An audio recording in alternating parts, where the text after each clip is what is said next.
దేవుని పరిశుద్ధ నామానికి మహిమ కలుగునుగాక. ప్రభువునందు మిక్కిలి ప్రియులారా, ప్రభు అయిన యేసుక్రీస్తు పరిశుద్ధ నామములు ఇక్కడ కూడి ఉన్న దేవుని బిడ్డలైన మీకు అందరికీ, అలాగే విశ్వాస వాక్కు అనే ఆధ్యాత్మిక కార్యక్రమాన్ని వీక్షించుచున్నటువంటి అశేష ప్రజానికాన్ని మీకందరికీ కూడా ప్రత్యేకంగా వందనాలు తెలియపరుస్తున్నాను. ఎలా ఉన్నారు? బాగున్నారా? మీరు బాగుండాలని తప్పక మా ప్రార్థనలో మిమ్మల్ని జ్ఞాపకం చేసుకుంటూ ఉన్నాం. మీరు ఆధ్యాత్మికంగా మరింతగా బలపడాలని, దేవునిలో ఉన్నతమైన స్థాయిలో మీరు ఎదగాలని, ఆత్మీయంగా దేవునిలో బలపడాలని ఈ యొక్క ఆధ్యాత్మికమైన వర్తమానాలు తప్పక మీకు మేలుకరంగా ఉంటే తప్పక మీ ప్రార్థనలు, ఈ కార్యక్రమాలు ఆగకుండా కొనసాగించబడేటట్లుగా ప్రార్థనా సహాయమును మిమ్మల్ని కోరుతున్నాను. మంచిది. వాక్య ధ్యానముకు సమయం అయింది కాబట్టి మీ బైబిల్ చేత పట్టుకుని కూర్చొని శ్రద్ధగా దేవుని మాటలు ఆలకించాలని ప్రభు పేరిట మనవి చేస్తున్నాను. ఈ వాక్యం ఏంటంటే ఒక్క మాట నీ జీవితాన్ని మార్చేస్తుంది, ఒక్క మాట నిన్ను బలపరుస్తుంది, ఒకే ఒక్క మాట ఆదరణ కలగజేస్తుంది.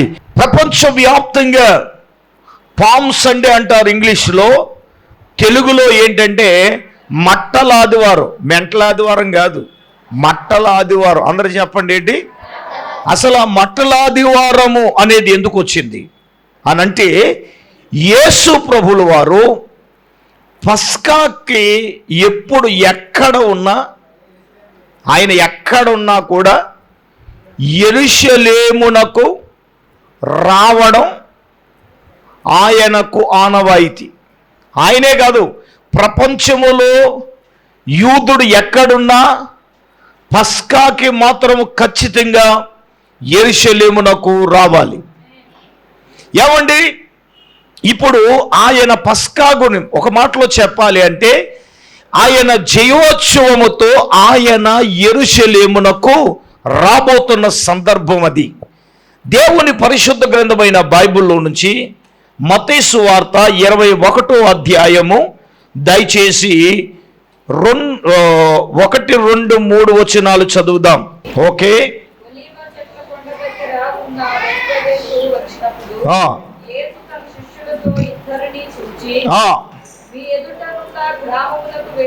మీ ఎదుటనున్న గ్రామమునకు వెళ్ళండి, వెళ్ళగానే కట్టబడి ఉన్న ఒక గాడిదయు కనబడును, వాటిని విప్పి నా యొద్దకు తోలుకురండి. ఎవడైనను మీతో ఏమైనా అని ఎడల అవి ప్రభువునకు కావలసి ఉన్నవని చెప్పవలెను. వెంటనే అతడు వాటిని తోలుపెట్టినని చెప్పి వారిని పంపివేశాను. ప్రియులారా, యెరూషలేమునకు సమీపించినప్పుడు, ఆయన బెతెగ్రేకుకు వచ్చినప్పుడు యేసయ్య తన శిష్యులను 2 చూచి, మీరు గ్రామములోనికి వెళ్ళండి, ఆ గ్రామములో కట్టబడి ఉన్న ఒక గాడిద, ఆ గాడిద పిల్ల మీకు కనబడుతుంది అని యేసు ప్రభు చెప్పారు. గమనించండి, ఈ మట్టల ఆదివారము అనే ఎందుకు వచ్చింది అనంటే, యేసుక్రీస్తు ప్రభుల వారు యెరూషలేమునకు జయోత్సవముతో వస్తున్నారు.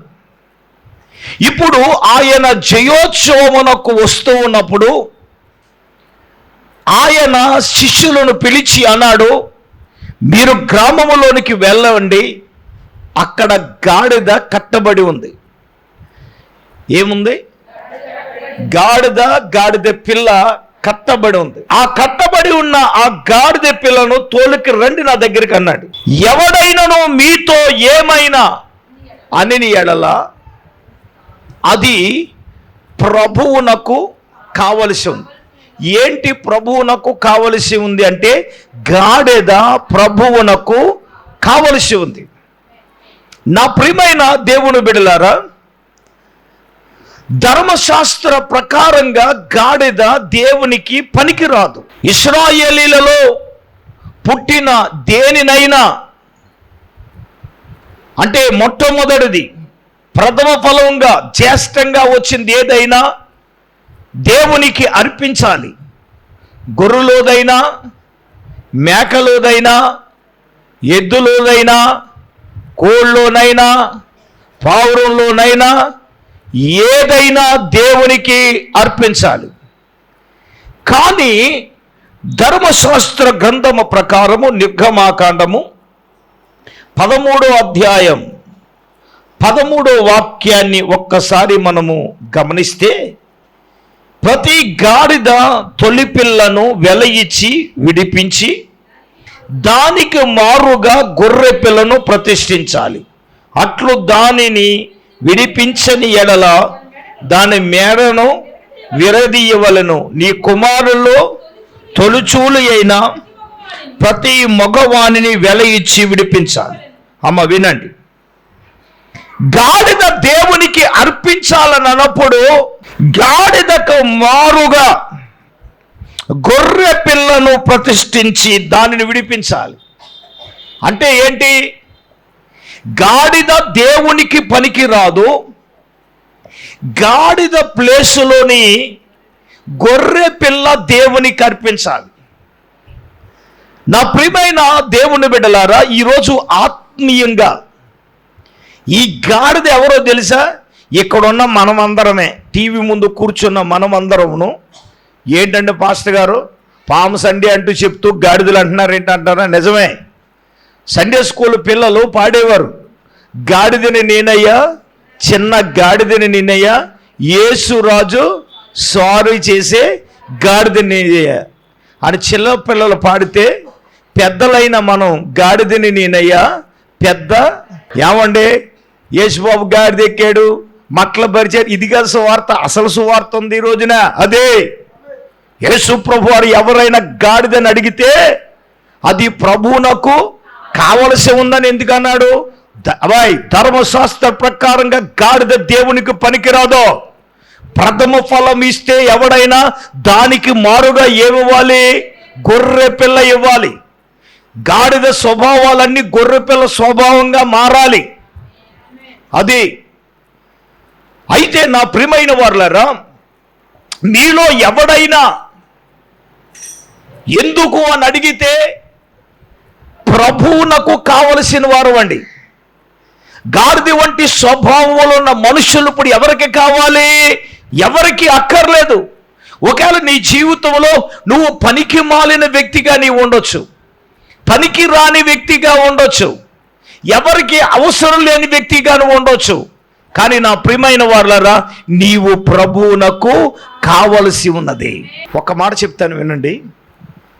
గాడిద స్వభావము లాంటి మనుషులు నెంబర్ 1, ఇంక సుత్తు కొడుతుంది కాదు, కట్టబడి ఉంది గాడిద. చెప్పండి ఏంటి?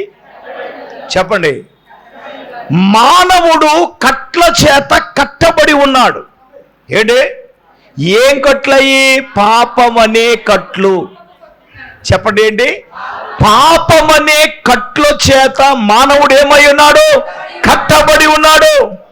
ఈరోజు మనం అనేక మందికి సువార్త చెప్పుతున్నా, యేసు ప్రభువుని గురించి చెప్పుతున్నా, బాబు నువ్వు నమ్ముకోరా బాబు, నమ్ముకున్నాడు రక్షించబడతాడు, ఆయన వెళ్ళిపోయాడు, రెండో రాకల్లో వస్తున్నాడు అని చెప్పినా, ఏమండే పెడచెవుని పెట్టే పెద్ద మనుషులు ఏంటో చెప్పనా? వాళ్ళు పాపం అనే కట్ల చేత కట్టబడి ఉన్నారు. నెంబర్ 1, కట్టబడి ఉన్న గాడిద. చెప్పండి ఏంటి? చెప్పండి, ఏ గాడిద అది? చూడండి, దేవుని పరిశుద్ధ గ్రంథమైన బైబిల్లో నుంచి 2వ రాజుల గ్రంథం 7వ అధ్యాయం 10వ వాక్యాన్ని చదవండి. వచ్చి పట్టణపు ద్వారపాలకులను పిలిచి, మేము సిరియల దండుపేటకు పోతిమి, అచ్చట ఏ మనిషియు కనబడలేదు, మనిషి చప్పుడు లేదు, గాని కట్టబడి ఉన్న గుర్రములను కట్టబడిన గాడిదలు ఉన్నవి, కానీ గుడారము దగ్గర ఎవరునూ లేరని వారితో చెప్పగా, ఇక్కడ కట్టబడి ఉన్న గాడిదలు. నా ప్రియమైన వారులారా, ఈరోజు పాపమనే కట్ల చేత ప్రజలు ఏమయ్యారు? కట్టబడి ఉన్నారు. నేనంటాను, నీవు ప్రభువునకు కావాలి కాబట్టి నీకున్న కట్లన్నీ ఏమవ్వాలి? తెంపబడాలి. కొట్టండి చప్పట్లు. కట్లు తెంపబడితేనే ప్రభువు నిన్ను వాడుకుంటాడు. కట్లు తెంపబడితేనే నువ్వు ప్రభువునకు కావాలి. నానా పామ సండే వచ్చేసిందని వెళ్ళిపోయి ఈత మట్లట్టుకుని ఊరంతా తిరిగెత్తే కాదురా. పాపం అనే కట్ల చేత కట్టబడి ఉన్నావు నువ్వు. ఆ కట్లు తెంపబడి ఉన్నా ఓ సున్నా జయం, ఓ సున్నా జయం పీకతాగా తాగి ఏంటది?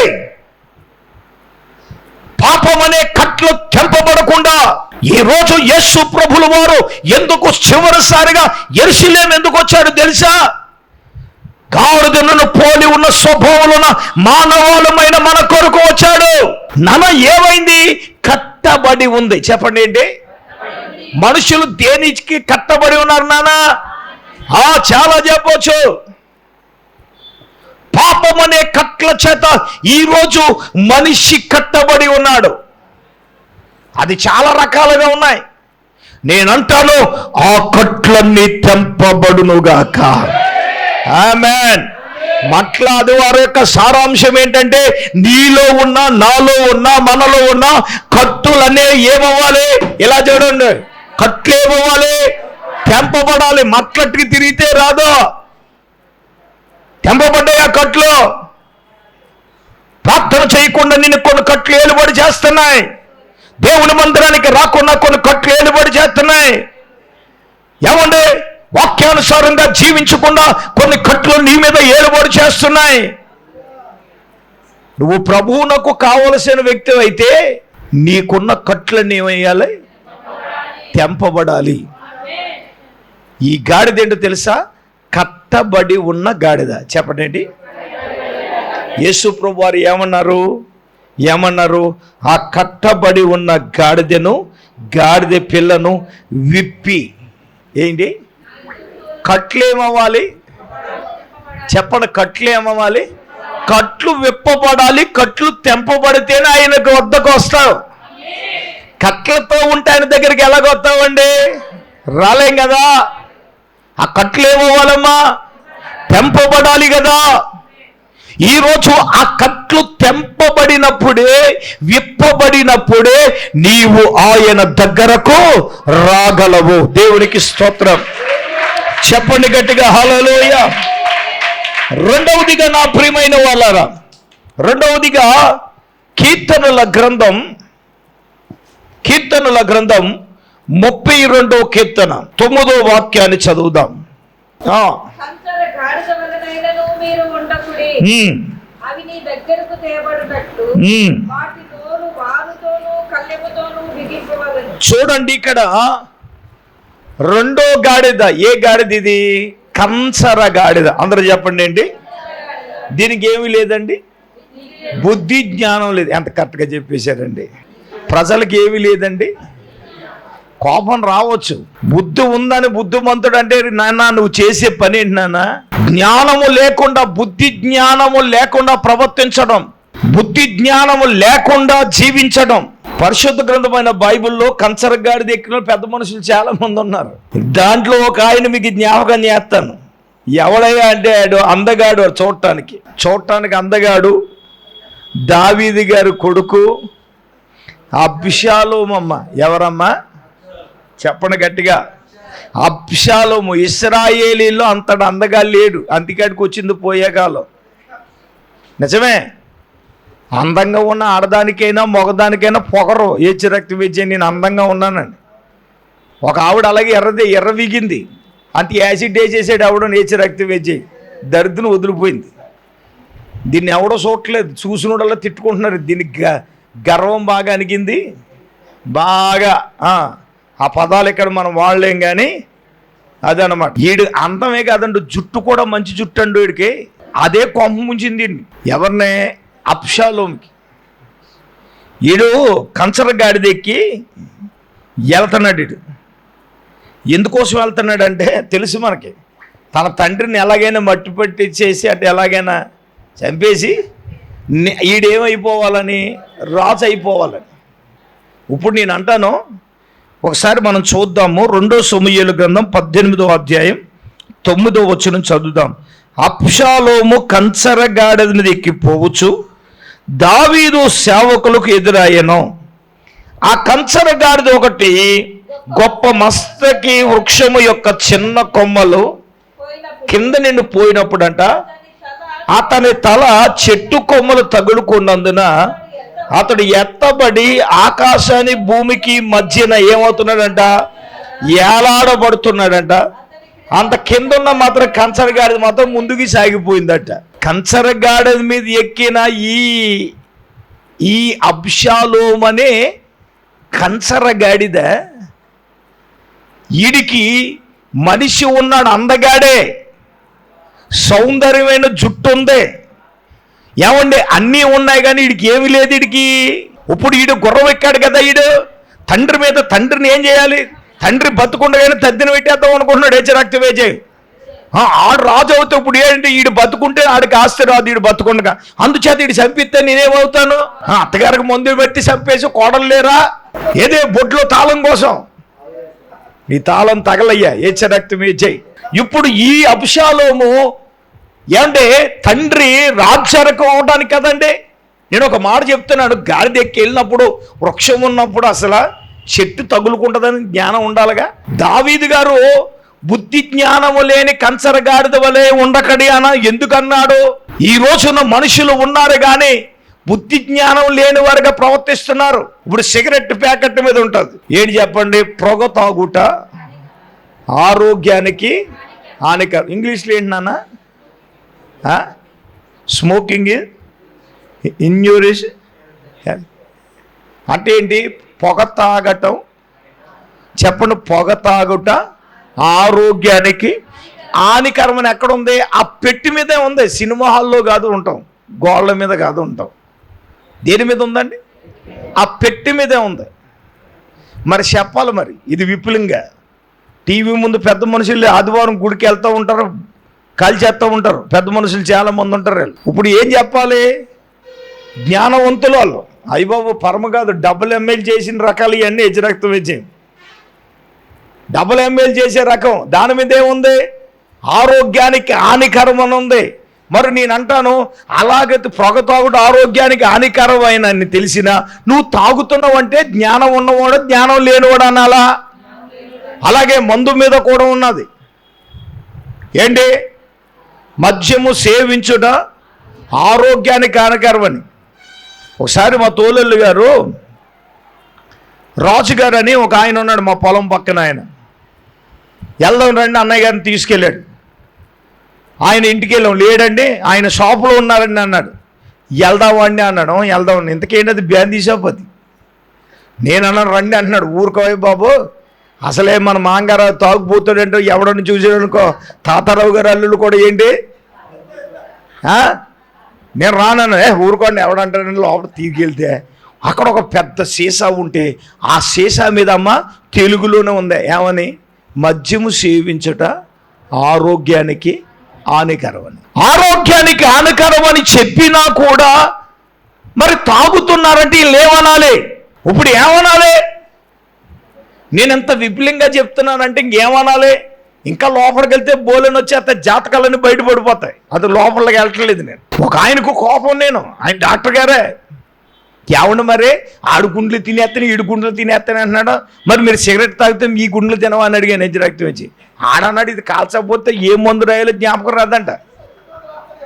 అది ఆ దెబ్బతో ఆడికి నాకు గొడవ దుప్పుడు ఆడి చేత ఒక ఇంజక్షన్ చేయించుకొని మందు వేయించుకోను. నన్ను చూతులకు ఇలా చూస్తాడు. మరి ఏమన్నా ఉండమాటాడు, ఊరికి దూరం కదా. మరి ఆయన డాక్టర్ గారు అబ్బాయి సురేంద్ర, డాక్టర్ గారు ఆయన మరి పెట్లు కాల్చేస్తాడు.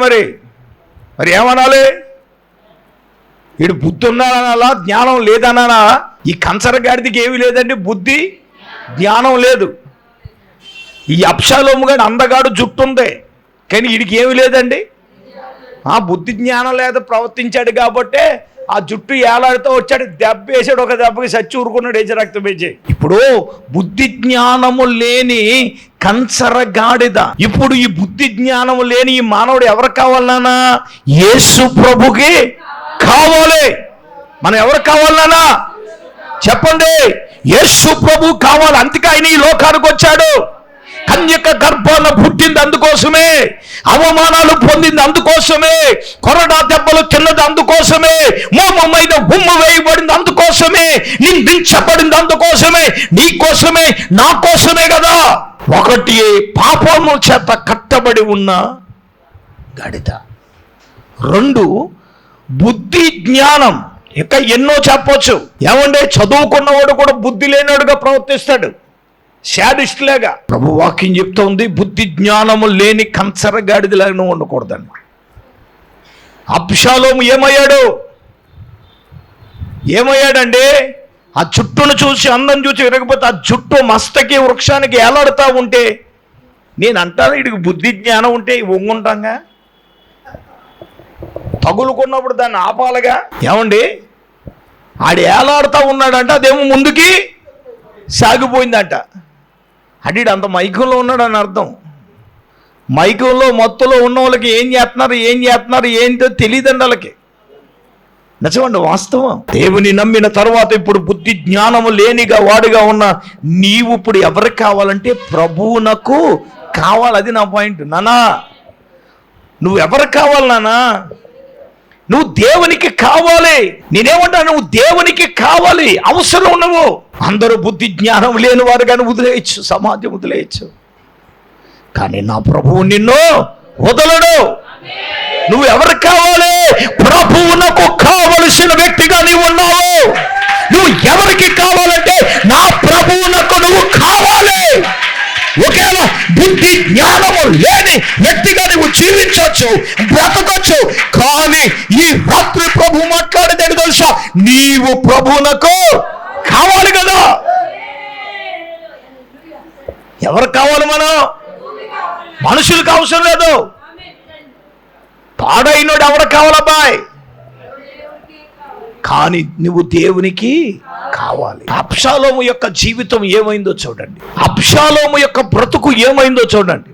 ఈరోజు నా ప్రియమైన వాళ్ళరా, ప్రియ పరిశుద్ధాత్మ దేవుడే సుట్టిగా స్పష్టంగా మనతో మాట్లాడుతున్నాడు. బుద్ధి జ్ఞానం లేని ఈ కంచరగాడిద దేవునికి కావాలి. మూడవదిగా ఆదికాండ గ్రంథము 49వ అధ్యాయం 14వ వాక్యాన్ని చదువుదాం. ఇస్సాకారు 2 దొడ్ల మధ్యలో పండుకొని ఉన్న బలమైన గార్ధబవము. చూడండి, 2 దొడ్ల మధ్యలో ఉన్నటువంటి, 2 దొడ్ల మధ్యలో పండుకొని ఉన్నటువంటి బలమైన గార్ధబం అంటే అర్థం ఏంటి చెప్పనా? మనుషులకు 2 తలంపులు ఉన్నాయి. 2 తలంపుల మధ్యలో 2 ఆలోచనలు. అబ్బాయి, 2 దొడ్ల మధ్యలో పండుకున్న బలమైన గాలి. ఇది ఏ దొడ్డుకి వెళ్తుంది దానికి అర్థం ఉంది. ఆ దొడ్లోకి చేరుతుందా, ఈ దొడ్లోకి చేరుతుందా అంటే 2 తలంపులతో బ్రతుకుతున్న మనుషులు. ఈ మనుషులకి ఏ తలంపులండి? 2 తలంపులు. అందుకే ఏలే గారు అన్నారు కదా నాన్న, కర్మేలు పర్వతం మీదకి వెళ్ళి ప్రజలతో ఏమన్నాడు? ఎంత కాలము 2 అభిప్రాయాల మధ్యన మీరు తడబడుచుందురు? యెహోవా దేవుణ్ణైతే యెహోవా దేవుణ్ణే సేవించాలి, లేదా బయలు దేవుణ్ణి అయితే మీలో ఏముండకూడదు? 2 తలంపులు ఉండకూడదు, 2 ఆలోచనలు ఉండకూడదు. అందరికీ అంతే కదా, 2 ఆలోచనలు. గుళ్ళో ఉన్నంతసేపు దేవుళ్ళగా ఆత్మీయంగా ఉండాలి, బయటికి వెళ్ళిన తర్వాత ఏమని పోతా నా సంగతి దేవుణ్ణి నమ్ముకున్నాను బాబు, చాలా పోతున్నాయి, ఏజ్ యాక్టివేట్ చేయి. ఏంటి పేరంటాలు పోతున్నాయంటే ఏజ్ యాక్టివేట్ చేయి. 2 తలంపులు ఎందుకండి? బైబుల్లో దిమనసుకులు అంటే, దిమనసుకులు అంటే అర్థం ఏంటి? 2 మనసులు, 2 తలంపులతో మనుషులు జీవిస్తున్నారు. ఇటు చాలా మందికి పరలోకం కావాలి, అటు నరకం కావాలి. నేను ఎప్పుడు చెప్తాను, ఒకసారి ఒక తండ్రి ఒక కుర్రోడిని సండే స్కూల్కి పంపించాడంట. సండే స్కూల్ పంపిస్తే వెళ్ళాడట కుర్రోడు. వెళ్ళి వచ్చేసిన తర్వాత మళ్ళీ తండ్రి అడిగాడు, ఏయ్ వెళ్ళవా అని అడిగాడంట. వెళ్ళాను. టీచర్ వచ్చిందా? వచ్చింది. కథ చెప్పిందా? చెప్పింది. ఏం కథ చెప్పిందిరా అని అడిగాడంట తండ్రి కుర్రోడిని. ధనవంతుడు లాజరు కథ చెప్పారు. ఇప్పుడు అడిగాడు, రే నువ్వు ధనవంతుల్లాగా ఉండాలనుకున్నావా లాజర్ లాగా ఉండాలనుకున్నావా అని అడిగాడంట కుర్రోడిని. ఆడన్నాడంట, నానా భూమి మీద బతుకున్నంతసేపు ధనవంతుల్లాగా ఉంటాను, చచ్చిపోయేలాగా పరలోకంలో రాజర్లాగా ఉన్నాను అన్నాడంట.